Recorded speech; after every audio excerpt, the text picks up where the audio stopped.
Salut à tous les amis, c'est Dr Zoulouf.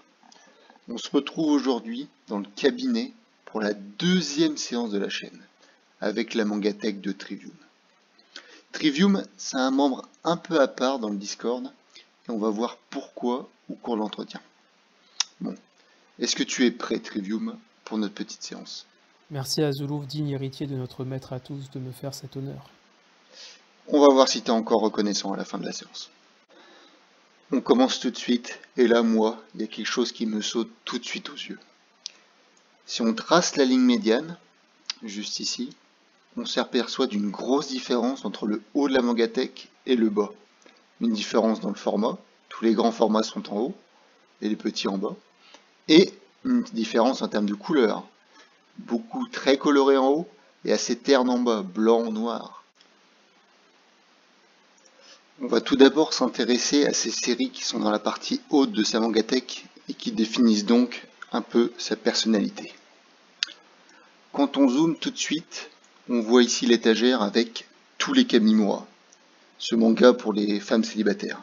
Ça révèle quand même une grande solitude pour notre Tritri, les fleurs de l'ombre, lorsque nous vivions ensemble, etc. Au-dessus, on a beaucoup de black box et notamment l'école impudique. Ça reste typiquement la série que les personnes sans gêne ont. Et là, juste au-dessus, beaucoup de séries. Tout est mélangé, ça montre que c'est un peu le bordel dans sa tête. Du Nausicaa, du Détonation, un peu des Manon et du Furia. Voilà. Du Furia, ça montre que c'est vraiment quelqu'un de pas très net. Pour la partie du milieu, on va pas parler d'Hikaru no Go, la série se finira sûrement jamais. Les enfants de la mer, bon, ça c'est pour le côté un peu bling bling je suppose. Le masque, évidemment, il cache à tout le monde qui il est réellement. Avec derrière du Asano, un auteur un peu tourmenté. Je vois Bonnie Poon Poon aussi. Et dans la partie de droite, il y a du boulot. Avec tous les auteurs les plus cinglés. Du Samura avec l'habitant de l'infini, qui fait des choses bien sales. Du Maruo, j'en parle même pas, avec beaucoup de ses titres. Au-dessus, du Doro et Doro, série de Starbé, pareil. Et du Litchi Carré Club. Là, il y a vraiment du boulot à faire, il va en falloir des cachets, je pense. Pour ce qui est de la partie du bas, qui représente généralement l'apparence, le physique, on s'aperçoit tout de suite de l'étagère Adachi, donc le mangaka qui dessine le moins bien dans le manga game. Sûrement qu'il a peut-être un petit peu honte de son corps. On voit là la frise de Slam Dunk, absolument horrible. Bon ça il a 2/10 à chaque œil, donc normal qu'il ait mis là, il la voit même pas. Là regardez, il voit même plus s'il est mis droit ou empilé, pareil. Juste ici du Tsutomu Takahashi, donc ça c'était pour sa période un peu emo goth sûrement. Pareil pour du Atsushi Kaneko ici. Sa période un petit peu rebelle, il devait s'habiller en goth. Du Angelers, tout ça, quelques séries. Rien de trop à dire sur la partie du bas. Et on n'oublie pas le petit coin secret, avec des séries qui valent un peu de thunes, mine de rien, avec du Shiaya Furu juste là, du Moonlight Act, et les City Hunter juste derrière. Il doit être en recherche d'appart à mon avis. Qu'est-ce qu'on peut conclure de cette photo? Eh bien, toutes les couleurs en haut me laissent penser que c'est quelqu'un d'un peu fou dans sa tête, et c'est vrai qu'il a la réputation d'être un peu la faux-folle du Discord. Tout ce qui est en bas, ça nous révèle que c'est quelqu'un d'un peu prude.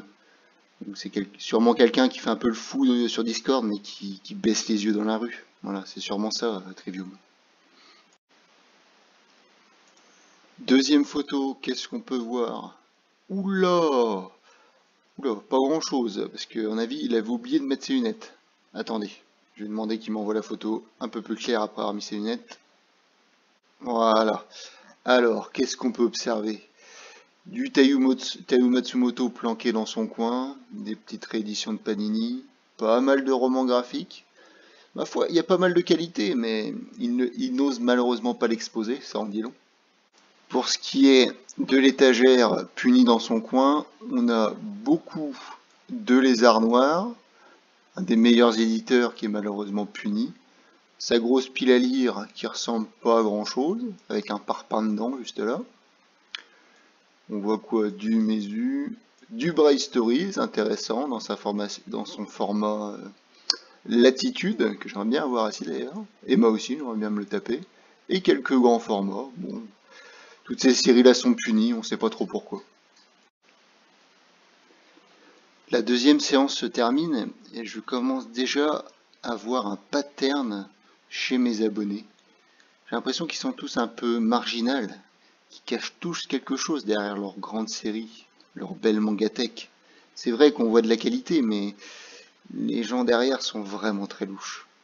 Bon, après ça, je vais laisser le petit mot de la fin à notre ami Tritri. Allez, vas-y, je t'en prie. Merci à Zoulouf pour cette expérience dont je suis sûr je ressortirai grandi. Et je suis sûr que tu ressortiras grandi, Trivium. Allez, c'était Dr Zoulouf, et à la prochaine. Je tiens à dire que j'ai fait ça sous la contrainte car le Dr Zoulouf me harcèle. Par conséquent, j'espère recevoir du soutien en commentaire. Merci. Putain, qui c'est qui a appuyé?